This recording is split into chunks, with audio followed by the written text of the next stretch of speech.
We once believed that cities could only expand horizontally, that mobility was confined to roads, rails, and tunnels. But as urban areas grew denser and traffic jams became permanent, a new idea emerged. If space is running out on the ground, why not look for it in the sky? That is where the story of flying cars begins. A story long confined to science fiction films until the day industry quietly decided to make it real. In recent years, a new term has taken center stage, eVTOL, electric vertical takeoff and landing. Behind this acronym, electric aircraft capable of vertical takeoff and landing, lies the most strategic revolution in modern mobility. In 2023, the market was worth barely $3.6 billion, almost a technological curiosity. But projections are unmistakable. Over $29 billion by 2030, with annual growth exceeding 34%, and up to $70 billion by 2040, according to the most solid estimates. It is no longer a gadget. It is an industry under construction, a future in the making. And it is in China that the most spectacular turning point has just occurred. In Guangzhou's Huangpu district, a massive 120,000 square meter factory has opened its doors. It does not build cars nor drones, but flying cars. Xpeng AeroHT, the company leading the project, has already assembled the first module of its flagship model, the land aircraft carrier. A hybrid machine, half 6x6 ground vehicle, half detachable aircraft capable of vertical takeoff, autonomous flight, and parking in a standard space.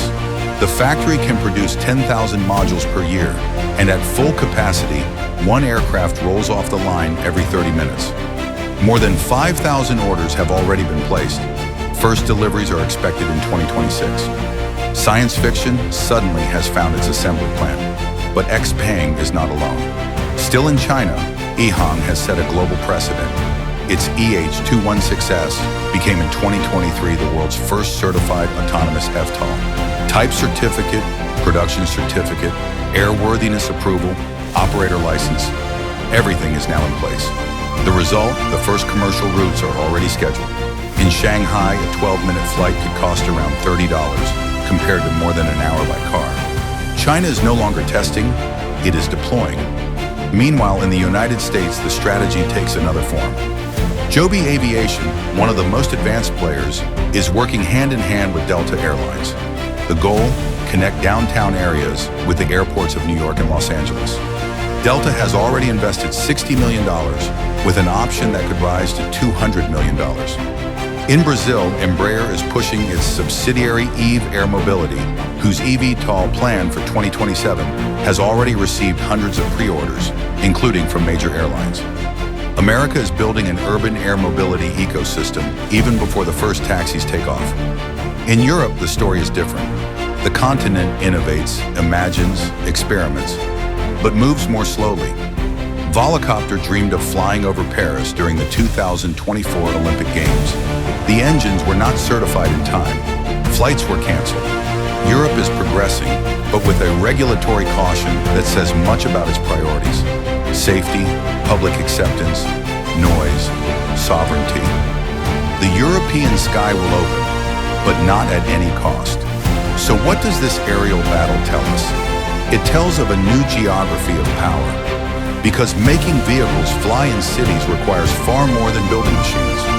It requires creating vertiports, designing low-altitude traffic management systems, standardizing charging networks, inventing international rules and training pilots, or algorithms. The competition is no longer only about technology. It is about nations' ability to organize their airspace. One certainty stands out. Flying cars are no longer a fantasy. They are becoming a strategic tool for the world's most congested cities. They promise shorter travel times, relief for major road arteries, and the opening of a third dimension of mobility, one where time regains its value.